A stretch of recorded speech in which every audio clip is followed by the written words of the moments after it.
केंद्रीय बजट 2026 देश की प्रगति का रोड मैप।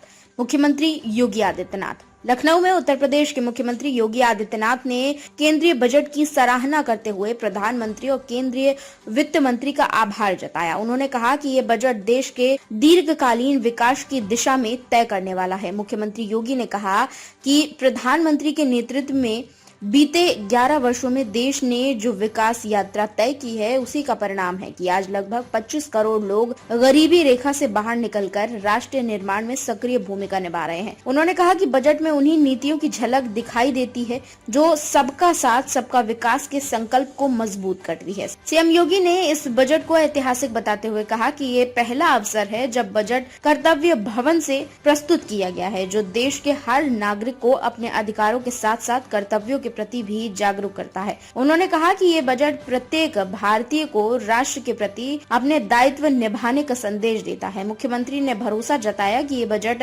भारत को आत्मनिर्भर और विकसित राष्ट्र बनाने की दिशा में मील का पत्थर साबित होगा।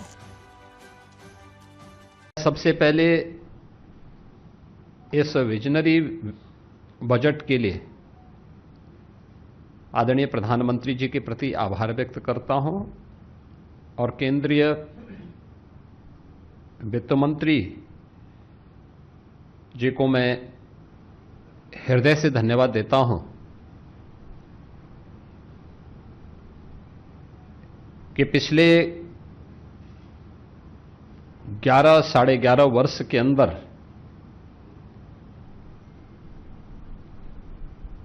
हमने आदरणीय प्रधानमंत्री जी के नेतृत्व में जो यात्रा तय की है, उसकी बदौलत जो नीतियां तय हुई, योजनाएं केवल कागजों तक सीमित नहीं होंगी बल्कि जमीनी धरातल पर उसका इंपैक्ट होगा।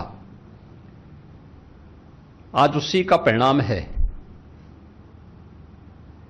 कि 11 वर्ष में 25 करोड़ से अधिक की आबादी गरीबी रेखा से उबर करके आत्म गौरव के साथ भारत की प्रगति में अपना योगदान दे रहे हैं।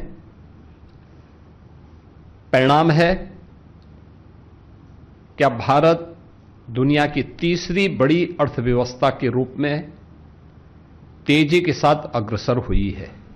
यह हर भारतीय के लिए गौरव की बात है। जब नीति स्पष्ट होती है, नियत साफ होती है,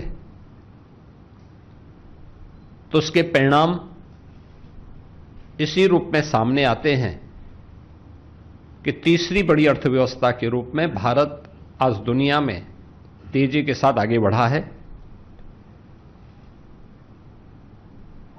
पिछले 11 वर्ष में हम सब ने इस बारे में देखा है कि प्रधानमंत्री जी का हर भारतवासी के प्रति सदैव यह आग्रह रहा है कि हमें नेशन फर्स्ट के भाव के साथ काम करना चाहिए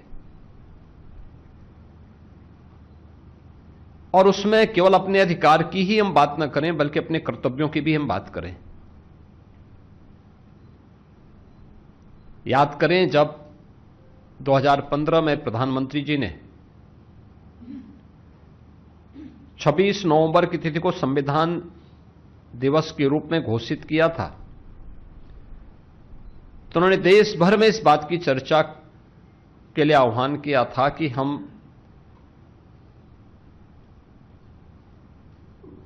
मौलिक अधिकारों की बात तो करते हैं लेकिन अपने मूल कर्तव्यों की चर्चा नहीं करते हैं। विधायिका के साथ साथ अन्य मंचों पर हर नागरिक के कर्तव्य क्या हैं राष्ट्र के प्रति, समाज के प्रति, और ये पहला बजट है जो कर्तव्य भवन से बन करके सामने आया है। हर भारतीय को अपने कर्तव्यों का एहसास कराने के लिए भी यह बजट आग्रह कर रहा है, जिसमें राष्ट्र के प्रति कर्तव्यबोध और भविष्य की जिम्मेदारी भी इस बजट में हम सबके सामने दिखाई देती है। युवा शक्ति संचालित, गरीब वंचित केंद्रित विकास और समान रूप से पूरे देश के अंदर एक समावेशी विकास को ध्यान में रख करके वर्ष 2026-27 का यह बजट कल वित्त मंत्री जी ने देश के संसद में प्रस्तुत किया है। बजट में जो चीज हमें देखने को मिली है कि रिफॉर्म, ग्रोथ और फिस्कल डिसिप्लिन यह बहुत स्पष्ट रूप से हमें देखने को मिला है।